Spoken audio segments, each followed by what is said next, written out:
सत्संगत जी कहते हैं कि धीरे धीरे रे मना, धीरे धीरे सब होए, माली सींचे सौ घड़ा, ऋतु आए फल होए।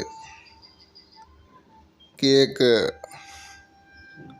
जो जीवन में उतावलापन आ जाती है कि भाई ये काम हमने अभी शुरू किया तो तुरंत ही सफलता प्राप्त हो जाए, तो वो ठीक नहीं होती है। कर्म करते रहिए, कहते हैं समय पे सब हो जाएगा। और दूसरी बात, कुछ लोग तो ऐसा कहते हैं कि भाई हमने तो सब कुछ ईश्वर पे छोड़ दिया है, परमात्मा पे छोड़ दिया है। तो कहते हैं कि परमात्मा पे सब कुछ छोड़ देने का मतलब ये नहीं है कि कर्म करना ही बंद कर देना, कि जो है कर्म से मुख मोड़ लेना कि अब जो करेगा मालिक करेगा, हमें तो कुछ करना ही नहीं है, हमें तो ना भाग दौड़ करनी है ना ही टेंशन लेनी है। तो एक कर्म से मुख मोड़ लेना या भाग लेना, ये जो है कि नहीं करना है।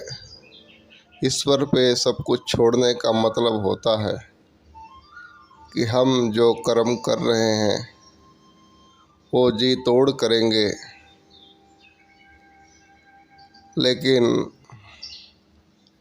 इसका परिणाम जो है ईश्वर के हाथ में छोड़ देना, कि हम कर्म करके ईश्वर को सौंप देंगे कि हमें सफलता मिलनी है या इसमें नहीं मिलनी है, ये ईश्वर के हाथ में है, लेकिन कर्म तो हमारे हाथ में है।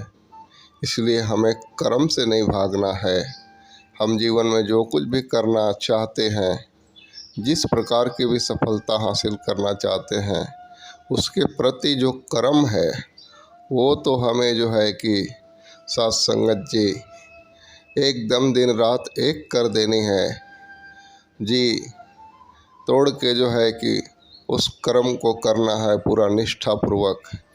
उसके बाद जो है कि ईश्वर पे सौंप देना है कि सफलता मिलनी है कि नहीं मिलनी है, ये निर्णय ईश्वर लेंगे, ये उनका काम है, लेकिन कर्म करना हमारा काम है। तो हम इस बात को समझें। इनके ऊपर सब कुछ छोड़ देने का मतलब ये नहीं होता है कि हमारा घर हमारा परिवार सब कुछ छोड़ दिया हमने। हमें जो है कि बिल्कुल फिक्र ही नहीं रखनी है, ऐसा बिल्कुल भी नहीं है। बल्कि हमें हर कर्म करना है, सफलता मिले या ना मिले वो ईश्वर की मर्जी। प्यार से कहना, धन निरंकार जी।